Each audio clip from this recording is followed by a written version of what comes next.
বঙ্গোপসাগরে সৃষ্ট গভীর নিম্নচাপটি ধীরে ধীরে ঘূর্ণিঝড়ের রূপ নিচ্ছে, যার নাম দেওয়া হয়েছে শক্তি। ভারতের আবহাওয়া দফতর ও বিভিন্ন আবহাওয়া মডেল পূর্বাভাস দিচ্ছে এই ঘূর্ণিঝড় আগামী ২৭ থেকে ২৯ মের মধ্যে ভারতের পূর্বাঞ্চল ও ওড়িশা ও পশ্চিমবঙ্গ উপকূলে আঘাত হানতে পারে। তবে এর প্রভাবে বাংলাদেশও প্রবলভাবে আক্রান্ত হতে পারে বলে আশঙ্কা করছে আবহাওয়া অধিদফতর।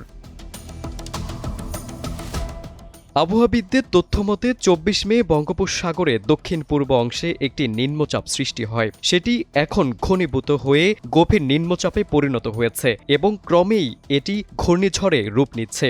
ভারতীয় আবহাওয়া দপ্তর এটির নাম দিয়েছে শক্তি। তারা পূর্বাভাস দিচ্ছে এটি সাইক্লোনিক স্ট্রম হয়ে ৯০ থেকে ১১০ কিলোমিটার বেগে উপকূলে আছড়ে পড়তে পারে।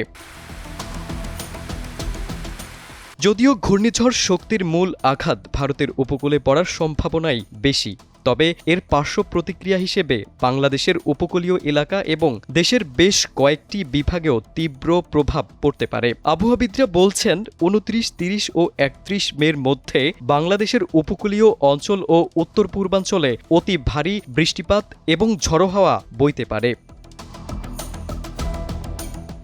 আবহাওয়া অফিসের সংখ্যা খুলনা, বরিশাল ও চট্টগ্রাম বিভাগের উপকূল জুড়ে ৪ থেকে ৫ ফুট উচ্চতার জলোচ্ছ্বাসের শঙ্কা রয়েছে। এর ফলে স্বাভাবিক জীবনমাত্রা ব্যাহত হতে পারে এবং নিম্নাঞ্চল প্লাবিত হওয়ার আশঙ্কা রয়েছে।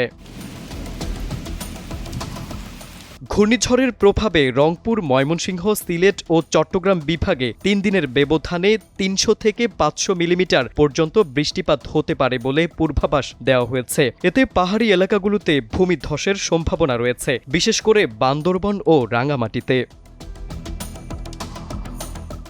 ঘূর্ণিঝড়টির প্রভাবে দেশের অনেক স্থানে দমকা হাওয়া এবং তীব্র বজ্রপাত দেখা দিতে পারে।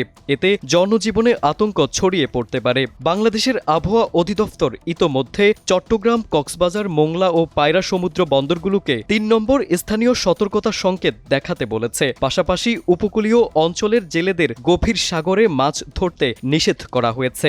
ঘূর্ণিঝড়ের সম্ভাব্য ক্ষয়ক্ষতি রোধে ইতোমধ্যে বিভিন্ন প্রস্তুতি গ্রহণ করেছে দুর্যোগ ব্যবস্থাপনা ও ত্রাণ মন্ত্রণালয়।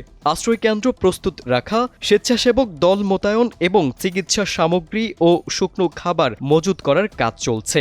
প্রস্তুতি জোরদার করেছে স্থানীয় প্রশাসনগুলোও। উপকূলীয় স্কুল ও কলেজগুলোকে অস্থায়ী আশ্রয়কেন্দ্রে রূপান্তরের নির্দেশ দেওয়া হয়েছে। ঘূর্ণিঝড় শক্তি বাংলাদেশে সরাসরি আঘাত না হানলেও এর প্রভাব ভয়াবহ হতে পারে। অতীত অভিজ্ঞতা বলছে এমন ঘূর্ণিঝড়ের প্রভাবে কখনো কখনো আশঙ্কার চেয়েও বেশি ক্ষয়ক্ষতি হতে পারে। নিউজ ডেস্ক, সময়ের আলো।